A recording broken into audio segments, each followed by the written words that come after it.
tu umat qashti akkam jirtan nageenyi keessan badhaadhaa fayyumaa nagumaa ganni seenee jira akkam jirtan kaleessa live seenee ture Facebook gubbaatti gaafiin barbaadanii jiraat yookaan ammoo waani beeku barbaadanii jiraat especially naafi Dr. Naafi Jidduu waan naanna'u jiran irratti waani beeku barbaadanii jiraatanii nagaafadhaa saniin jedhee ture deebisanii qabadhee dhufeera.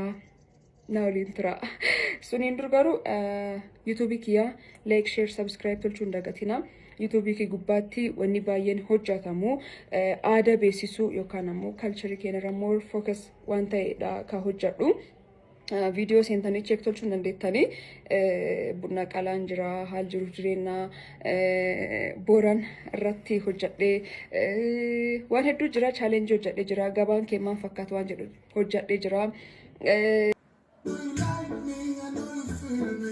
So let me put that ring on your finger. I know you love me and I love you too, baby.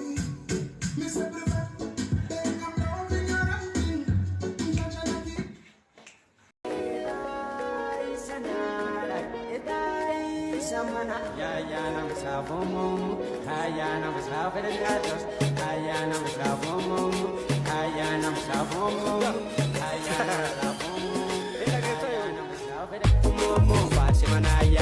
Mumu Barsimanaya, so down there.